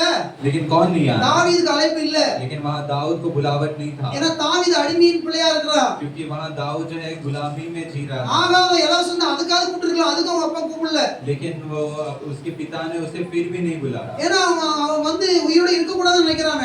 वहाँ उसका पिता सोचता है दाऊद जिंदा ना அவன் रहे। உயிரோட இருக்க வரைக்கும் தனக்கு அவமானம்னு நினைக்கிறான் ஈசாய். और जब तक जिंदा रहेगा दाऊद वो उसको एक अपमान है ईशे को ऐसा उसने सोचा। அதனால தான் அவன் கரடிகள் சிங்கம் நிறைந்த அந்த காட்டுக்கு அனுப்புனா ஆட்டு மேய்க்க. इसलिए उसने दाऊद को ऐसे एक जंगल में भेजा जहाँ बहुत सारे जानवर रहे। ஆனா அங்க போய் கரடி வாயில் சிங்கம் வாயில கிழிச்சு போட்டு அவன் அங்க ஜீவனோட வளர்ந்தான். लेकिन वहाँ उसने सिंह का मुंह फाड़ा, वहाँ भालू का मुंह फाड़ा और वो रहा वहाँ। ஏன்னா தேவன் கூடவே இருந்தாரு. क्योंकि परमेश्वर वहाँ उसके साथ थे। அவன் தேவனை எப்போதும் துதிச்சிட்டே இருந்தான். वो परमेश्वर को हमेशा स्तुति தேவனை करता था। அப்படியே வலது பரிசுல வச்சிருந்தான் எப்போதுமே. परमेश्वर को अपने हमेशा दाई ओर रखता இப்ப था। பாருங்க இப்போ வந்த உடனே அழைப்பு வந்துச்சு. அதோட ஈசாய்க்கு சாமுவேல் சொல்லிட்டாரு, वहाँ ईसाई के पास सैमुएल ने बोल दिया உன்னுடைய பிள்ளைகளை பரிசுத்தம் பண்ணி கூட்டு வா तो அப்படின்ட்டாரு. अपने बच्चों को पवित्र कर कर लेकर आ। அவனுடைய பிள்ளைகள் எல்லாம் நல்ல போஸ்ட்ல இருக்காங்க. उसके सारे बच्चे जो है अच्छे पोस्ट में हैं। அதுல எலியாப் அந்த அபினவ் எல்லாமே எங்க இருக்காங்க? சவுல் ராஜா கிட்ட படை தளபதியா இருக்காங்க. ஒருத்தர் நல்ல போஸ்ட்ல இருக்காங்க. एलिया अबीनादाब सभी जन वो साउल के पोस्ट अंडर में पोस्ट में रहे। அதுல முதல்ல யார் வரா அப்படி?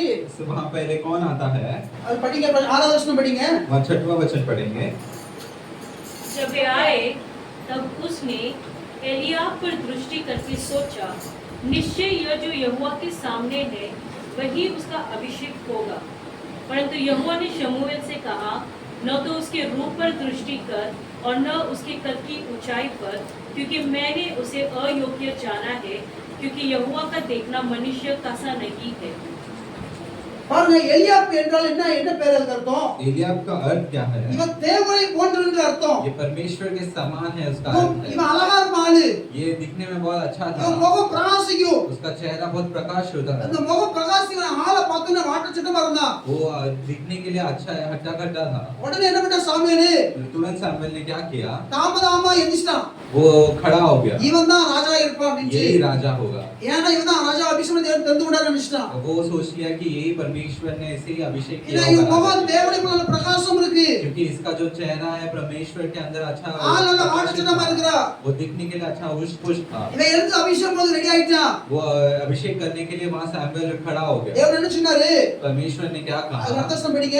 उसका दूसरा वचन पढ़ेंगे। परंतु यहोवा ने शमूएल से कहा, ஆ. न तो उसके रूप पर दृष्टि कर, ம். न उसके कद की ऊंचाई पर, क्योंकि मैंने उसे अयोग्य जाना है, क्योंकि यहोवा का देखना मनुष्य का सा नहीं है। मनुष्य तो बाहर का रूप देखता है, परंतु यहोवा की दृष्टि मन पर रहती है। யா சாமுவேலை நோக்கி என்ன சொல்றாரு? परमेश्वर सैमुएल को देखकर क्या நீ बोलते உன் हैं? முகத்தையும் तू चेहरे को, உன்னுடைய சரீர வளர்ச்சி பார்த்து तू कद को देखता है, நீ இவன் நினைச்சிராத. तू ये है वो मत सोच। நான் இவனை புறக்கணிச்சேன். मैं इसे दूर करता हूँ। அப்படி சொன்ன உடனே ऐसे बोलते ही ஈசாய்க்கு ரொம்ப சந்தோஷம். भाई से बहुत खुश हो जाता है। ஏன்னா ஈசாய்க்கு வந்து அவன் ரெண்டாவது மகன் அந்த அபினதாப் மேல ரொம்ப அவனுக்கு பிரியம். क्योंकि ईशे को उसके दूसरे बच्चे अभिनदाब पे बहुत प्रेम रहता है। பாருங்க ரெண்டாவது வசனம், ரெண்டாவது அந்த அபினதாப் படிங்க. ரெண்டாவது அடுத்த வசனம். उसके बाद वाला वचन पढ़ेंगे 9। तब ईशे ने हम्म। अबीनादब को बुलाकर हम्म। शमूएल के सामने भेजा हम्म। और उसने कहा, यहोवा ने इसको भी नहीं चुना। பாருங்க, அது அமினதாப் என்றால் தகப்பனுக்கு பிரியமானவன் என்று அர்த்தம். वो अभिनदाब का अर्थ क्या है? वो पिता का प्रिय। எபிரேய பாஷையில் சொல்லுவாங்க, वो हिब्रू में बोलते हैं। அமினதாப் அப்படினா தகப்பனுக்கு பிரியமானவன் என்று அர்த்தம். अभिनदाब का अर्थ क्या है? पिता का प्रिय। எலியாப் என்ன அர்த்தம் சொன்னேன்? एलियाब का मैंने क्या अर्थ बताया? தேவனை போன்றவன் என்று அர்த்தம். परमेश्वर के जैसा। ஆனா தேவன் என்ன பண்ணாரு? लेकिन परमेश्वर ने क्या இவனையும் किया? புறக்கணிச்சாரு. उसे भी दूर किया। அடுத்த சம்மா அவனை கூப்பிடுறாங்க. சம்மா என்றால் தாளந்து நிறைந்தவன் என்று அர்த்தம்.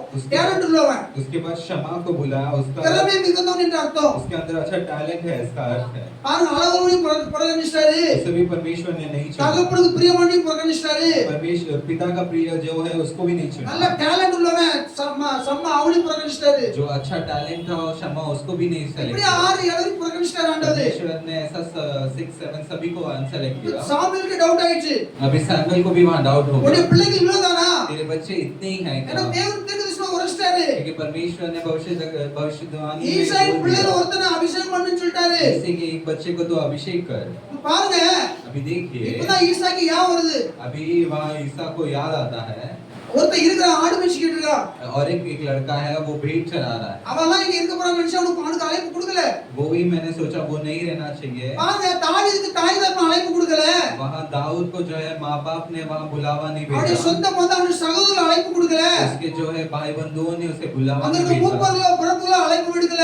वहाँ के प्रधानों ने उसको बुलावा नहीं ஆனா भेजा। தாவீதுக்கு அழைப்பு யார் தந்து போகுது? लेकिन दाऊद को बुलावा कहाँ से जाता है? தேவன் தந்து போகுது. ஹalleluya. परमेश्वर से जाता है। मैं பாருங்க, தேவன் தந்து அழைப்பு போகுது. परमेश्वर की ओर से वो बुलावा आता है। உங்களை எந்த காரியத்துக்கு அழைக்கல அப்படின்னா आपको अगर कोई कार्य के लिए नहीं बुलाया है, கவலைப்படாதீங்க.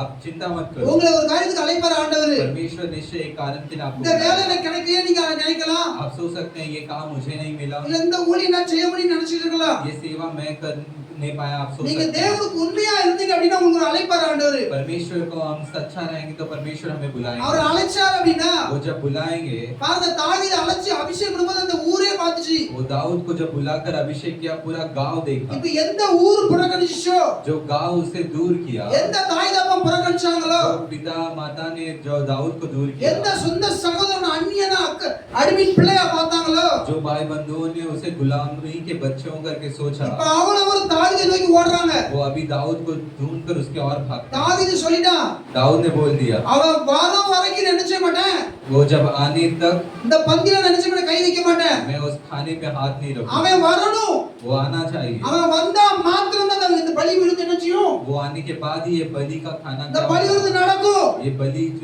स्टार्ट होगा। அவள ஒரு பட்டியா தான் இருக்கணும். तभी तक सब उपवास ஏன்னா करेंगे। அபிஷேகம் நடக்க வரைக்கும் பையனா எல்லாரும் என்ன ஆயிடுச்சு? क्योंकि वहाँ बिना अभिषेक किए பட்டி தான். वहाँ सभी जन भूखे அவன் வர रहे। வரைக்கும் நினைச்ச மாட்டேன், பந்தியில கை வைக்க மாட்டேன்ட்டான் वो नहीं சாமுவேல். आने तक वहाँ सैमुएल ने बोल दिया मैं खाने में हाथ नहीं रखूंगा। வர அங்க இருக்கிற மூப்பர்கள், அங்க இருக்கிற பிரபுக்கள் எல்லாரும் தேடி ஓடுறாங்க ஒரு ஜனங்கள். वहाँ सारे लोग और प्रधान सभी जन वो दौड़ कर भागते हैं ढूंढने இவன் के சொல்றா, लिए। ஐயா சாமுவேல் சொல்றாங்க, सभी जन बोलते हैं सैमुएल ஐயா साहब அவன் ஆடு மேய்க்க எந்த காட்டுல எந்த புதர்ல இருக்கிறானோ वो भेड़ चराने वाला कौन से जंगल में रहेगा, அவனை தேடனே பல நாட்கள் ஆகலாம். उसे ढूंढने के लिए बहुत दिन लगेंगे। சாமுவேல் ஒரே உறுதியா சொல்லிட்டான், सैमुएल ने वहाँ बोल दिया அவன் வர வரைக்கும் என்ன பண்ண மாட்டேன், वो आने तक பலி விருந்து நடக்காது. वो वहाँ बलि नहीं होगा। யாரும் பந்தியில கை வைக்க முடியாது. ஏன்னா சாமுவேல் கை வச்சு தான் வைக்க முடியும். वहाँ कोई खाने में नहीं हाथ रख सकता क्योंकि सैमुएल ने नहीं रखा। பாருங்க, எந்த ஜனம் எந்த ஊரு எந்த ஜனங்கள தாவீதை புறக்கணிச்சாங்களோ, जो लोग जो शहर ने वो दाऊद को दूर किया, அதே கால் தாவீதை நோக்கி ஓடுது. वही पैर सब दाऊद को ढूंढ कर भागते हैं। உங்களை யார் புறக்கணிக்கிறாங்களோ,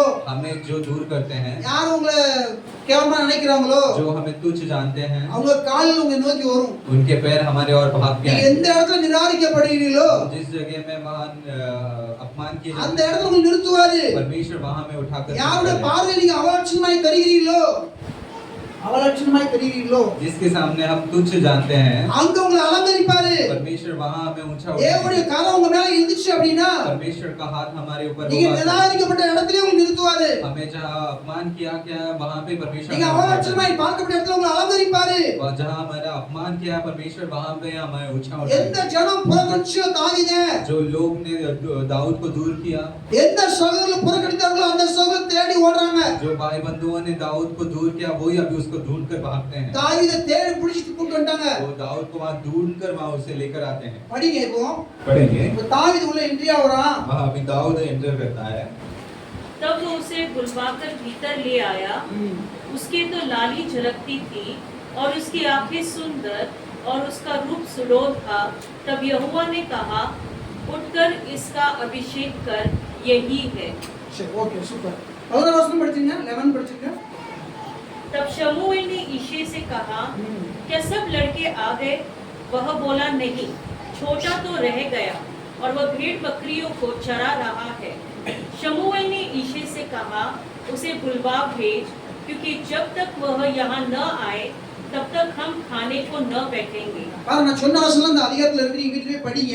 सारे वचन जो मैंने बोला ये इसमें है। और நேர கடை உங்களுக்கு ஷார்ட்டா சொல்றேன்। समय कम है करके मैं शॉर्ट से बता रहा हूँ। பாருங்க இப்ப தாவீதுல என்ட்ரி ஆவறா। कि दाऊद वहाँ आते ही நீங்க வீட்லயே 16 அதிகாரம் ஃபுல்லா படிச்சா நான் பேசுற காரியங்கள் புரியும்। घर पे जाकर 16वां अध्याय पूरा पढ़िए, आपको समझेगा। இந்த சொன்ன கதைகள் எல்லாம் நீங்க பார்க்கணும் அப்படினா நீங்க படிங்க। யாசேரின் ஒரு புத்தகம் இருக்கு।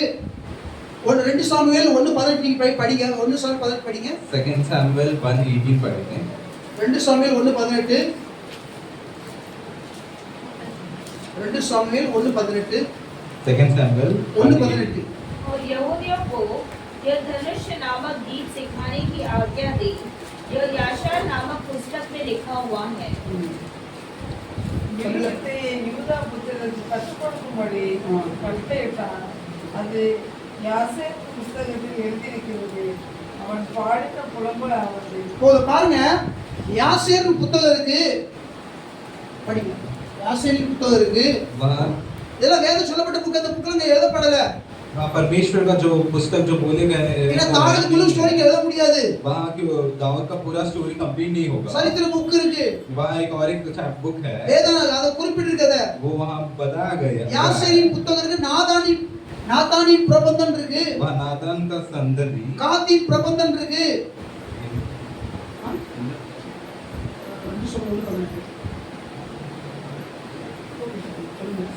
பாருங்க இந்த புத்தகம் ஒரு 7 புத்தகம் இருக்கு। वहाँ बुक में 7 चैप्टर्स हैं। சரித்திர புக் இருக்கு। वहाँ இஸ்ரவேல் தேசத்தில் பாருங்க அந்த சாமுவேல் புக் அப்படியே ஒரு 7 புக், அந்த புக் நீங்க படிச்சீங்கன்னா இந்த சொன்ன கதை உங்களுக்கு புரியும்। वहाँ जो 7 बुक्स है, अगर उसके बारे में हम पढ़ेंगे तो हमें ये बात समझेगा। பாருங்க இப்போ தாவீது உள்ள என்ட்ரி ஆவறா। दाऊद एंटर करते ही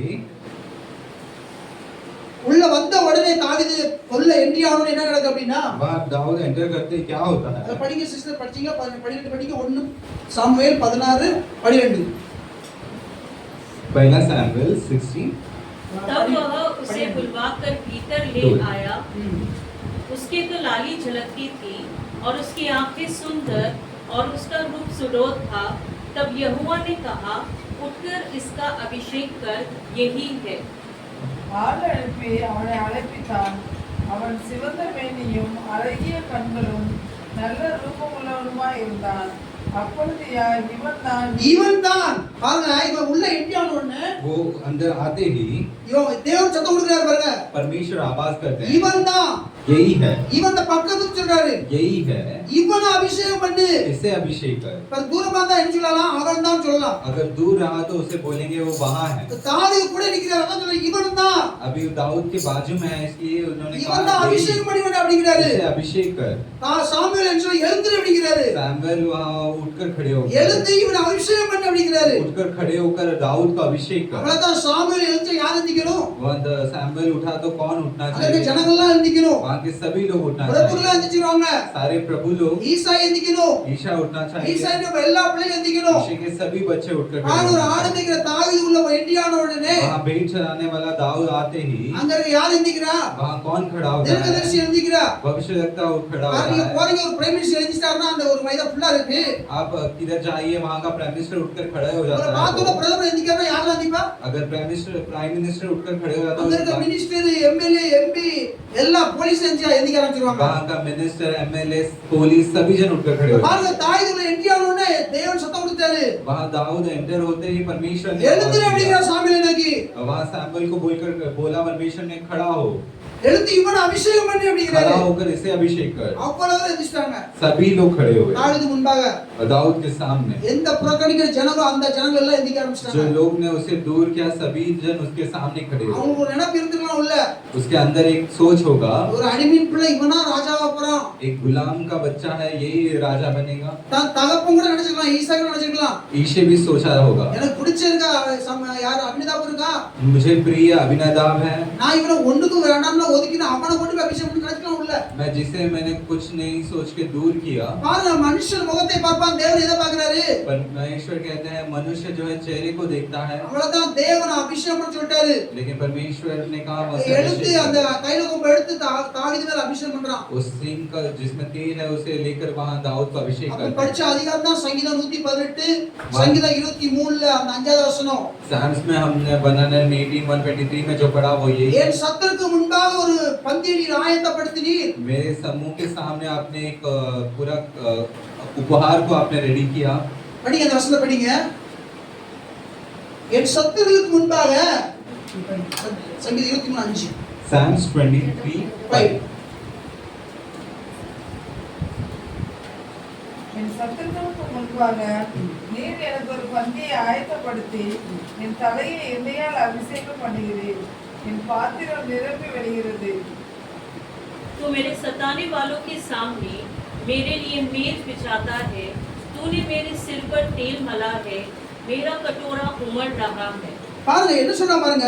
यहाँ परमेश्वर क्या என் बोलते हैं? சத்துருக்களுக்கு முன்பாக मेरे सताने वालों के सामने ஒரு பந்தியை எனக்கு நீர் ஆயத்தப்படுத்தி मेरे सामने मेज बिछाकर என் தலையை எண்ணெயால் அபிஷேகம் பண்ணுகிறீர், मेरे सिर को आपने तेल से मला, என் பாத்திரம் நிரம்பி வழியுது சொல்றான். मेरा कटोरा उमड़ रहा है। இதுவரைக்கும் என் பாத்திரம் துக்கத்தினால 27 வருஷம் अभी तक मेरा जो कटोरा था वो दुख में था, துக்கத்தால அவமானத்தால दुख और वो निराशा में था, கவலையினால் நிரம்பி இருந்த இந்த பாத்திரம் वो चिंता में था ये पात्र। இப்ப என் சத்துருலாம் என்ன பாக்குறாங்க. अब मेरे सारे शत्रु लोग मुझे देख அவ்வளவு रहे பேருக்கு हैं। முன்பாக என் பந்தி நீ ஆயத்தப்படுத்தி आप सभी के सामने मेरे मेज को என் बिछाकर தலையை எண்ணெயால் அபிஷேகம் பண்ணுகிறீர், मेरे सिर पर आपने तेल என் डाला, பாத்திரம் நிரம்பி வழிகிறது. मेरा कटोरा उमड़ने लगा। இதுவரைக்கும் வேதனையால கவலையால நிரம்பின பாத்திரம் अभी तक जो निराशा और चिंता में वो उमड़ने वाला இப்போது पात्र, சந்தோஷத்தினால சமாதானத்தினால अभी वो खुशी और समाधान से उमड़ மகிழ்ச்சினால रहा है। நிரம்பி வழிகிறதுன்னு சொல்லி वो महिमा से उमड़ रहा है। அவன் இந்த வார்த்தையை சங்கீதமா பாடுறான். वो गाने के जैसे इस बातों को गाता அப்ப है। பாடின பாட்டு தான் சங்கீதம் 118. उस समय में जो गाता है वही ये गीत है। என்ன பாடினா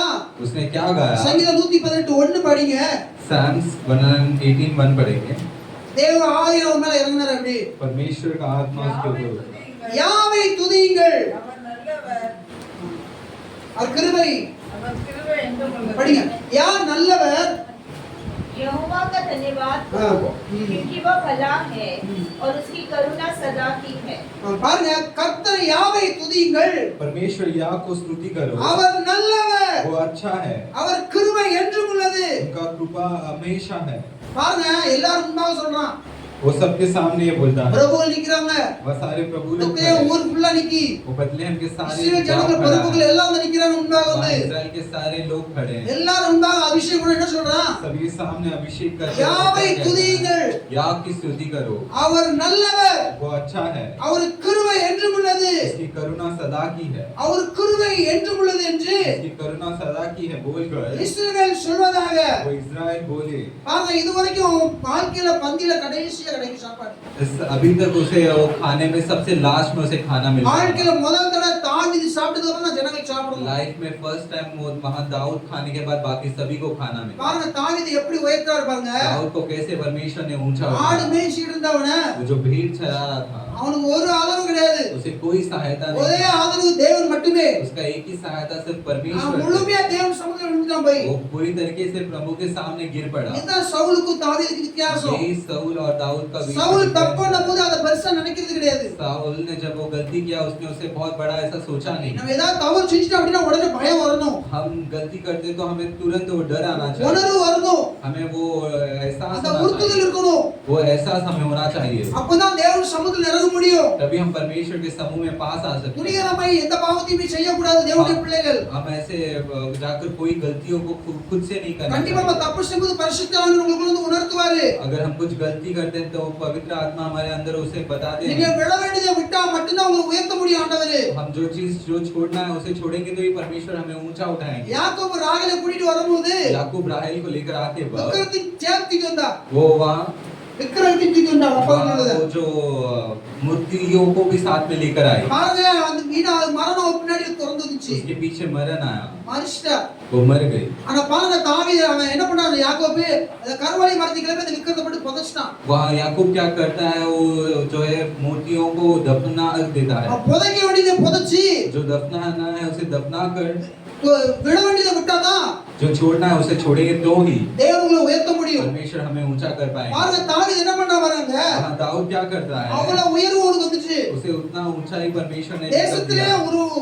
ஒரு அவமானத்துக்கு பிள்ளை என்னப்பட்ட ஒரு மனுஷன் पूरे देश में जब से उसे कुछ जाने, தேசத்துக்கே ராஜாவா மாறுறான்। वो सारे देश का वो राजा बना। பாருங்க அவனுக்குள்ள என்ன இருந்துச்சு அப்படின்னா उसके अंदर क्या आया, இவன் அடிமையா இருக்கும்போது वो जब गुलामी में था தேவனுடைய ஆலயத்துல போய் எப்படியாவது பலிபீடத்துல போய் தனக்காக ஒரு பலி செலுத்தணும்னு ஆசைப்பட்டான்। वो हमेशा चाहता था कि प्रभु के सामने वो एक अपना बलि चढ़ाए। அன்னைக்கு வருஷத்துக்கு ஒரு முறை ஆசாமி கூட்டத்துல போய் பலியிடுவாங்க। वो वहाँ जो है एक समय में जाकर वहाँ बलि चढ़ाते थे। தாவீது அப்படி அந்த ஆசாமி கூட்டத்துல உடைய மாட்டாங்க இவனை। वो याजकों के झुंड में उसे छोड़ते ही नहीं, ஏன்னா இவன் அடிமையின் பிள்ளையா வளர்க்கப்பட்டான்। कि वो गुलामी के बच्चों में वो पला बड़ा। இவன் பாருங்க இவன் ராஜா ஆன உடனே மட்டும் எங்க போறான்னு நினைக்கிறா, वो राजा बनते वो पहले कहाँ जाता है, தேவனுடைய ஆசாமி கூட்டத்துக்கு போறான்னு நினைக்கிறான்। प्रभु के याजकों के समूह में जाता ஆனா है। அவனுக்குள்ள முதல்ல என்ன இருந்துச்சு, தேவனுக்குன்னு ஒரு ஆலயத்தை கட்டணும் அப்படின்னு நினைச்சான்। वो पहला क्या सोचा है कि वो परमेश्वर के लिए एक मंदिर बांधे। மோசே காலத்துல இருந்து எத்தனையோ சந்ததி வந்துச்சு, யோசுவா எல்லாம் வந்தாங்க, मूसा के पास से कितने संगति आए, யாருமே தேவனுக்குன்னு ஆலயம் கட்ட நினைக்கல। लेकिन किसी ने भी नहीं सोचा प्रभु के लिए मंदिर ஆனா बनाना। தாவீதுக்குள்ள தான் என்ன வந்துச்சு, लेकिन वो सोच सिर्फ दाऊद को आया, ஏன்னா அவன் அடிமையின் ரூபத்துக்கு வந்தா வெளியே வந்தான்। क्योंकि वो गुलामी के रूप में से बाहर आया। அதான் யாசுமிஷம் பூமிக்கு வரும்போது அடிமையின் ரூபத்தை எடுத்தார் அவரு। इसलिए हमारा परमेश्वर याशा में से संसार में आते वक्त वो गुलामी கோடான से கோடி चले। தூதர்கள் பரலோகத்துல அவரை துதித்துக் கொண்டிருக்கும்போது वो करोड़ों दूत उन्हें स्वर्ग में स्तुति कर रहे थे। அந்த துதியெல்லாம் விட்டுட்டு இந்த பூமிக்கு இறங்கி வந்தாரு। वो सारी स्तुतियों को छोड़कर परमेश्वर इस संसार में தாழ்மையின் आए। ரூபத்தை எடுத்தாரு, वो नम्रता के रूप में स्वीकार कर தம்மை தம்மை வெறுமையாக்குனாரு, अपने आप को पूरी तरीके से खाली किया। நமக்காக சாபமானாரு। वो हमारे लिए श्रापित हुए। கொரிந்தியர் 8:9 சொல்லுது, அதுல எடுத்து நமக்காக தரித்திரரானான்னு சொல்லுது। कोरिन्थियंस 8:9 कहते हैं वो हमारे लिए दरिद्र हुए, நாம் ஐஸ்வர்யவான் हम ஆகும்படிக்கு ऐश्वर्यवान हुए इसलिए நம் நிமித்தம் அவர் தரித்திரரானாரே, वो हमारे लिए दरिद्र हुए। நாம் நீதிமானாய் மாறும்படி அவர் சாபமானாரே, हम नीतिमान हुए इसलिए वो श्रापित हुए। நாம் பரிசுத்தமானாய் மாறும்படியாக அவர் பாவமானார்। हम पवित्र हुए इसलिए वो पापी हुए। 1 பேதுரு 2:24 சொல்லுது, पहला पत्रस 22:4 நாம் பாவங்களுக்கு செத்து நீதிக்கு பிழைக்கும்படி पाप को मरकर वो धर्म में जीने के लिए அவர்தாமே वो खुद நம்முடைய சரீரத்திலே अपने शरीर में நம்முடைய பாவங்களை हमारे पापों को சிலுவையிலே சுமந்தார்। वो क्रूस में सहे। அவருடைய தழும்புகளால் குணமாக்கப்பட்டோம்। उनके मारे जाने से मैं चंगा हूँ। எப்படி தாவீது புறக்கணிக்கப்பட்டானோ जैसे दाऊद को दूर किया அதே गया, போல இந்த பூமியில யாசோமிஷா வந்தபோது புறக்கணிக்கப்பட்டார்। वैसे याशा में से इस संसार में आते वक्त उन्हें इनकार किए। ஏசாயா தீர்க்கதரிசனமாய் சொல்றார், ஏசாயா 53ல சொல்றார், ऐसा 83 में वहाँ पर बोलते हैं, 53:3 சொல்லுது, 3 आइसाया 53:3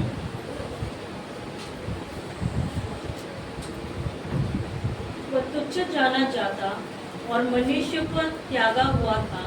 वह दुखी पुरुष था, रोग से उसकी जान पहचान थी और लोग उससे मुंह फेर लेते थे। वह तुच्छ जाना गया और हमने उसका मूल्य न जाना। அவர் அசட்டை பண்ணப்பட்டவரும் மனுஷரால் புறக்கணிக்கப்பட்டவரும் போதும் பாருங்க, அவர் அசட்டை பண்ணப்பட்டவரும் वो तुच्छ जाना गया। முதல்ல அதான் சொல்றாரு பாருங்க, वहाँ पहले यही बोलते हैं, மனுஷரால் புறக்கணிக்கப்பட்டவருமா இருந்தாரு। मनुष्य के द्वारा तुच्छ जाने। பாருங்க தாவீது தான் புறக்கணிக்கப்பட்டான்। दाऊद को भी ऐसे इनकार किए, அதான் தாவீதின் வேரா இந்த பூமிக்கு வந்தாரு। इसलिए परमेश्वर दाऊद के संतान में जन्म। தாவீதின் குமாரனுக்கு ஓசனான்னு சொன்னாங்க। दाऊद के कुमार को होसन्ना। தாவீது ராஜாவா அபிஷேகம் பண்ண பாருங்க, கழுதைகளை ஏத்தி என்ன கொண்டு போறாங்க। वहाँ दाऊद राजा बनने के बाद उसे गद्दी के ऊपर बिठा कर, படிங்க, இந்த 118 சங்கீதம் போய் வீட்டுல படிங்க। Psalms 118 हम घर पर जाकर அவருடைய पढ़ेंगे। வலி வேதனை எல்லாம் அழகா சொல்லப்பட்டிருக்கும்। वहाँ उनका दुख तकलीफ हम यहाँ देख सकते हैं। அது நீங்க 5வது வசனம் படிங்க, वहाँ 5th verse पढ़ेंगे। சங்கீதம் 118:5 படிங்க। நான் படிக்கிறேன், நேரம் இல்ல। நெருக்கத்திலிருந்து நெருக்கத்திலிருந்து யாரை நோக்கி கூப்பிட்டேன், யார் என்னை கேட்டவர்களை விசாரத்தில் வைத்தார். பாருங்க, நெருக்கத்திலிருந்து मैंने 5வது வசனம் 5 118ல मैंने सन्निधि में परमेश्वर को पुकारा, परमेश्वर ने मेरी सुनकर मुझे चौड़े स्थान में पहुंचाया। பாருங்க, देखिए நெருக்கத்திலிருந்து யாவை நோக்கி मैंने கூப்பிட்டேன். परमेश्वर को पुकारा, ஏன்னா அவன் கரெக்டான நேரத்துல தேவனை நோக்கி கூப்பிட்டான். वो वहाँ उस समय में परमेश्वर को पुकारा। வேற யாரையா கூப்பிடுதா தாய் தகவல் கொடுத்தா அவனுக்கு இந்த உயரம் வந்திருக்கே செய்யாது. वो अगर माता पिता को बुलाता तो ये ऊंचे स्थान पर नहीं உங்களுக்கு ஒரு உதவி पहुंचता। தேவைன்னா அம்மா அப்பா அண்ணன் தம்பி மாமா சித்தப்பா கூட்டிட்டு உதவி கிடைக்காது. हमें कुछ मदद चाहिए होगा तो हम अपने माता पिता या भाई बहनों को बुलाकर वो நீங்க मदद ஒரு नहीं காரியத்துக்காக வேற ஏதாவது சொந்த பந்தம் தேடுறீங்க அப்படின்னா अगर हम एक कार्य को अपने भाई बंधुओं को நீங்க முதல்ல ढूंढें, யாரை தேடணும்? हमने पहले किसे ढूंढना? தேவனை தேடணும். पहले हमें अपने परमेश्वर को அப்பதான் அவங்க கண்ண தேவன் தயவு கிடைக்க செய்வாரு. तभी प्रभु के समूह में दया मिलेगा। முதலாவது தேவனுடைய ராஜ்யத்தின் நீதியும் தேடுங்கள். पहले परमेश्वर के राज्य और नीति को ढूंढो, அப்பொழுது இதில் எல்லாம் கூட கொடுக்கப்படும். बाकी सारी चीजें हमें அப்ப मिल இவன் जाएंगी। நெருக்கத்தில் இருக்கும்போது யாரை நோக்கி கூப்பிட்டா? वहाँ वो कष्ट में रहते हुए उसने कहा किसको बुलाया? தேவனை நோக்கி கூப்பிட்டா. परमेश्वर के और बुलाया। நமக்கு நெருக்கம் வந்துச்சு அப்படின்னா हमें अगर ऐसा कोई कष्ट आता है நம்ம तो யாரை நோக்கி கூப்பிடணும்? हम किसे देखकर पुकारना யாசா है? மேசியா நோக்கி கூப்பிடணும். हमें परमेश्वर याशा मैसिया को அந்த देखकर ஒவ்வொரு पुकारना வசனத்தை है। பாத்தீங்கன்னா அதுல எல்லாமே அது சொல்லப்பட்டிருக்கு. उसमें हर एक वचन में बोला गया है, மனுஷனை நம்புவதை பார்க்கிலும் मनुष्य को भरोसा करने से கர்த்தர் மேல் பற்றா இருப்பதே நல்லது. परमेश्वर में भरोसा करना अच्छा है। பிரபுக்களை நம்புவதை பார்க்கிலும் वो प्रभुओं को भरोसा करने से अच्छा है। தேவன் மேல் பற்றா இருப்பது நல்லது. प्रभु के ऊपर निर्भर रहना अच्छा है। பாருங்க, தேனீக்களை போல என்னை சூழ்ந்து கொண்டிருந்தாங்க. அங்க இருக்க ஜனங்கள்லாம் தேனீக்களை போல இவனை எதிரா பார்த்தாங்க. वो मधुमक्खियों जैसे वो मेरे पीछे थे, ஆனா பாருங்க அவங்க எப்படி பண்ணாங்க? लेकिन वो कैसे हुए? நெருப்பை போல அஞ்சு போயிட்டாங்க. वो आग के जैसे भूज गए। இதெல்லாம் அவன் வாழ்க்கை வந்து அப்படியே சொல்றாங்க. ये सारे बातों को वहाँ दाऊद बोलता है। கர்த்தர் என் பலனும் என் கீதமானவர். परमेश्वर मेरा बल और मेरा गढ़ है। நீதிமானுடைய கூடாரத்தில் ரட்சிப்பின் கம்பீர சத்தம் உண்டு. नीतिमान के घर में हमेशा वहाँ उद्धार होगा। பாருங்க, இவனுடைய அப்பா என்ன நினைச்சாங்க? उनके पिता ने क्या सोचा? இவனுக்கு 7 பிள்ளை இருக்கு. उसके 7 बच्चे हैं। 8வது குழந்தை தான் பிறக்க போறான் தாவீது. 8वां बच्चा ही वहाँ दाऊद जन्मने वाला அப்பா है। சொல்றா, என் வீடு இந்த 7 பிள்ளைங்க கட்டப்படும். मेरा घर जो है 7 बच्चों के द्वारा ही இந்த बंधेगा। அடிமை பிள்ளை எனக்கு தேவையில்லை, இந்த அடிமை பிள்ளை கட்டப்படாது சொல்லிட்டாங்க. ये गुलामी का बच्चा दाऊद मुझे नहीं चाहिए। அதான் 22 வசனம் தேவன் படிங்க, அந்த வசனம் படிங்க. 122 वर्स पढ़ेंगे। 22 राजमिस्त्रियों ने जिस पत्थर को निकामा ठहराया था हाँ। वही कोने का सीधा हो गया है। வீடு கட்டல் ஆகாதென்று जो घर जो नहीं बनेगा, வீடு கட்டுகிறவர்கள் जो राजमिस्त्री जो ஆகாது என்று जो नहीं निकम्मा पत्थर जो தள்ளின கல்லே जो पत्थर को इनकार किया, மூளைக்கு தலை கல்ல ஆயிடுச்சு. वो इस सिर का पत्थर बना। அவங்க அப்பா சொன்னா இவனை வச்சு என் வீடு கட்டப்படாது. उसके पिता ने कहा इसके द्वारा मेरा घर नहीं ஏன் बनेगा। 7 பிள்ளைங்க வீடு கட்டப்படும் சொல்லிட்டான். मेरे 7 बच्चों के द्वारा ही मेरा घर बनेगा। இவனை வந்து அடிமையின் புறஜாதி ஆக்கிட்டான். ये इसे अन्य जाति करके ठहरा दिया। ஆனா எந்த கல்லு புறக்கணிக்கு தள்ளப்படுச்சோ लेकिन जिनको उन्होंने इनकार किया, அந்த கல்லு தான் மூளைக்கு தலைக்கெல்லாம் என்ன वो ஆயிடுச்சு. एक पत्थर जो है वो किनारे का, தாவீதை வச்சு அவன் குடும்பத்துக்கே பேரு. वो इस सिर का पत्थर बना और वो दाऊद के ராஜாவுடைய அப்பா ஈசாயா அப்படிம்பாங்க.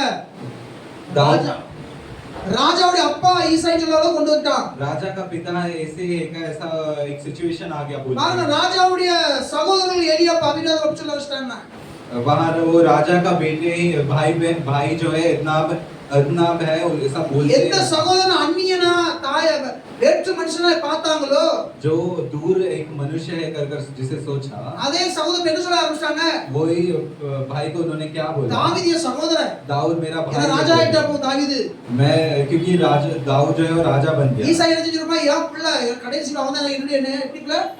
எனக்கு ரொம்ப பிரியமான பிள்ளை சொல்ல ஆரம்பிச்சிருப்பான். ईशे क्या बोलने लगा होगा? वो आखिरी जो बच्चा वो मेरा बहुत प्रिय பாருங்க, है। நீ உயரா இருக்கும்போது உன் தாய் தான் கூட உயர்த்துவாங்க அப்படியே. हम जब ऊंचे होते हैं पर हमारे माता ஒரு पिता சொந்த சகோதரன் கூட உன்னை உயர்த்தி பேச பார்ப்பாங்க. हमारे भाई बहन भी हमें ऊंचा उठाने के लिए உங்க सोचते சொந்த हैं। பந்தம் கூட உன்னை உயர்த்தி பார்க்க ஆரம்பிக்கும். हमारे जो है रिलेशन वाले भी हमें ऊंचा उठाने के लिए பாருங்க, सोचते हैं। உயர்த்து தேவன் உயர்த்தணும். परमेश्वर हमें ऊंचा उठाना चाहिए। தாவீதை போல உங்களை உயர்த்துவாரு. दाऊद के जैसा परमेश्वर हमें ऊंचा उठाएंगे। நம்ம ஒரு வேளை புறக்கணிக்கப்பட்டவங்க இருந்தாலும் சரி, हमें अगर इनकार किए हुए लोग हम रहेंगे, சொந்த பந்தம் முன்னாடி ஒரு மதிப்பு இல்லாம இருக்கிறோம் அப்படின்னு நினைக்கலாம். हमारे रिलेटिव्स में हमारा कुछ वैल्यू नहीं होगा। நான் இன்னைக்கு சொல்றேன் உங்ககிட்ட, आज मैं बोलता हूँ, நீங்க தாவீதை போல ஒரு பற்றி கொண்டீங்க அப்படின்னா अगर हम दाऊद के जैसे उन्हें पकड़ लिए तो அவருடைய கால்கள் எல்லாம் உங்களை நோக்கி முகம்லாம் உங்களை நோக்கி பார்க்க வரும். बाकी सभी के पैर और चेहरे हमारे और होंगे। உங்க ஆதரவை நோக்கி வருவாங்க. हमारे आदर के लिए वो आएंगे। உங்களை அந்த அளவுக்கு ஆண்டவர் உயர்த்துவாரு. परमेश्वर हमें नहीं उतना ऊंचा उठाएंगे தள்ளப்பட்ட கல் மூளைக்கு தலைக்கலாய் மாறும். जो इनकार किया वही पत्थर जो है सिर का पत्थर बना வீடு கட்டும்போது எந்த கல் வேண்டாம்னு சொல்லி ஒதுக்கி போடுதாங்களோ जो घर बनाते वक्त जो पत्थर को वो दूर करते हैं जो அந்த अच्छा नहीं முக்கு வரும்போது करता அந்த தள்ளப்பட்ட அந்த கல்லை தூக்குவாங்க. एंड में वही पत्थर को उठाते हैं அதே போல உங்களை ஆசீர்வதிப்பார் ஆண்டவர். ऐसे परमेश्वर हमें आशीष करे தேவன் தான் உங்களை ஆசீர்வதிப்பார். हमें आशा में से आशीष करे ஆமென். आमीन हालेलुया